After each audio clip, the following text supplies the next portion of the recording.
Test T20 ഫോർമാറ്റുകൾക്ക് പിന്നാലെ ഏകദിനത്തിൽ നിന്നും കൂടി വിരമിച്ച് രാജ്യാന്തര കരിയറിന് സമ്പൂർണ്ണ വിരാമമിടുമോ എന്ന ചർച്ച വ്യാപകമാകുന്നതിനിടെ ഏകദിന ബാറ്റർമാരുടെ റാങ്കിങ്ങിൽ രണ്ടാം സ്ഥാനത്തേക്ക് ഉയർന്ന് ഇന്ത്യൻ നായകൻ രോഹിത് ശർമ്മ.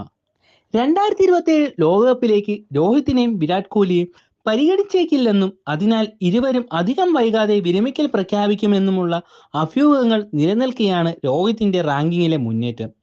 വെസ്റ്റ് ഇൻഡീസിനെതിരായ ഏകദിന പരമ്പരയിലെ മോശം പ്രകടനത്തോടെ പാകിസ്ഥാൻ സൂപ്പർ താരം ബാബർ അസം പിന്തള്ളപ്പെട്ടതാണ് 38-കാരനായ രോഹിത്തിന്റെ അപ്രതീക്ഷിത കുതിപ്പിന് പിന്നിൽ.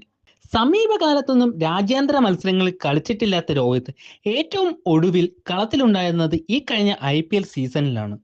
യുവതാരം ശുഭ്മാൻ ഗില്ലിന് പിന്നിലായി രണ്ടാം സ്ഥാനത്താണ് രോഹിത് ഇപ്പോൾ ഉള്ളത്. രോഹിത്തിന് നിലവിൽ 786 റേറ്റിംഗ് പോയിന്റാണുള്ളത്. ശുഭ്മാൻ ഗിൽ 784 പോയിന്റുമായാണ് ഒന്നാം സ്ഥാനം നിലനിർത്തിയത്. ബാബർ അസം 751 പോയിന്റുമായി മൂന്നാമതായി. രോഹിത്തിനൊപ്പം വിരമിക്കൽ ചർച്ചകളിൽ സജീവമായിട്ടുള്ള വിരാട് കോഹ്ലി 736 പോയിന്റുമായി നാലാം സ്ഥാനത്തുണ്ട്. ഫലത്തിൽ ആദ്യ 5-ൽ 3 പേരും ഇപ്പോൾ ഇന്ത്യൻ താരങ്ങളാണ്. ഒക്ടോബറിൽ ഓസ്ട്രേലിയക്കെതിരെയുള്ള ഏകദിന പരമ്പരയോടെ രോഹിത്തും കോഹ്ലിയും വിരമിച്ചേക്കുമെന്ന അഭ്യൂഹമുണ്ടായിരുന്നു.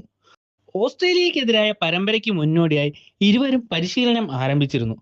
മുംബൈയിൽ മുൻ ഇന്ത്യൻ ബാറ്റിംഗ് പരിശീലകൻ അഭിഷേക് നായരുടെ മേൽനോട്ടത്തിലാണ് രോഹിത്തിന്റെ പരിശീലനം. കുടുംബത്തോടൊപ്പം ലണ്ടനിലുള്ള കോഹ്ലി അവിടെയാണ് പരിശീലിക്കുന്നത്.